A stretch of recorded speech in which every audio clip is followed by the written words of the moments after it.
महाभारत का प्रसंग है। महाभारत युद्ध समाप्त होने के बाद युधिष्ठिर राजा बन गए थे। पांडवों के परिवार में जब सही हो गया तो श्री कृष्ण ने तय किया कि अब मुझे द्वारका जाना चाहिए। श्री कृष्ण जी सभी से विदा लेकर द्वारका के लिए निकल रहे थे। रथ चढ़े और आगे बढ़ गए। तभी उनके सामने पांडवों की माता कुंती खड़ी थी। रिश्ते में कुंती श्री कृष्ण की बुआ थी। उनकी बुआ को देखकर श्री कृष्ण जी रथ से उतरे और प्रणाम करने लगे, लेकिन उनसे पहले कुंती झुक गई और श्री कृष्ण जी को प्रणाम करने लगी। श्री कृष्ण जी बोले कि आप तो मेरी बुआ हैं, मैं आपको माता की तरह सम्मान करता हूँ। हर रोज़ मैं ही आपको प्रणाम करता हूँ, आज भी कर रहा हूँ, लेकिन आज ही आप क्या कर रही हैं? आपने मुझे क्यों प्रणाम किया?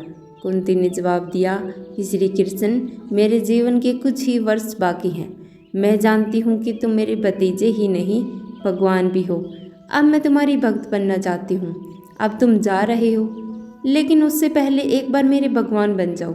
श्री कृष्ण जी ने कहा, ठीक है, भगवान से सभी लोग कुछ न कुछ मांगते हैं, तो आप भी मुझसे कुछ मांग लीजिए। कुंती ने कहा कि देना चाहते हो तो मुझे दुख दे दो। यह सुनकर श्री कृष्ण जी ने कहा कि आप दुख क्यों मांग रही हैं? आपके जीवन में कभी सुख आया ही नहीं। जब जब सब ठीक हुआ तभी फिर कुछ दुख आ गया। अब भी आप दुख मांग रही हैं। कुंती ने जवाब दिया कि दुख के दिनों में तुम बहुत याद आते हो। कुछ दुख ऐसे होते हैं कि हम भगवान का कंधा पकड़कर उनके और निकट चले जाते हैं। हमारे जीवन में जब जब दुख आए हैं तुमने ही हमारी रक्षा की है।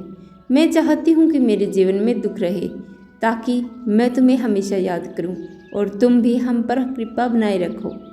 इससे हमें क्या सीख मिली? इससे हमें सीख मिलती है कि हमारे जीवन में सुख दुख का आना जाना लगा ही रहता है। सुख के दिनों में तो हम खुश रहते हैं, लेकिन दुख के दिनों में अपना धैर्य खो बैठते हैं, निराश हो जाते हैं। लेकिन ऐसा नहीं करना चाहिए। दुख तो रोज आएंगे। जब दुख का समय आए तो हमें भक्ति करनी चाहिए। भक्ति करेंगे तो साहस, धैर्य और आत्मविश्वास बना रहेगा और हमें दुख से लड़ने की शक्ति मिलती रहेगी।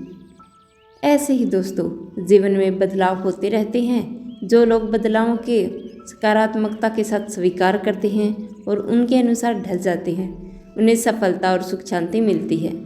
बदलाव को अपनाएंगे नहीं तो छोटी छोटी चीज़ें भी बहुत मुश्किल हो जाएंगी।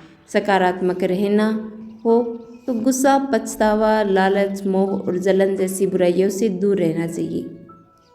मेरी वीडियो अच्छी लगे तो इसे लाइक करना, शेयर करना, मेरे चैनल को सब्सक्राइब करना। थैंक यू दोस्तों सुनने के लिए।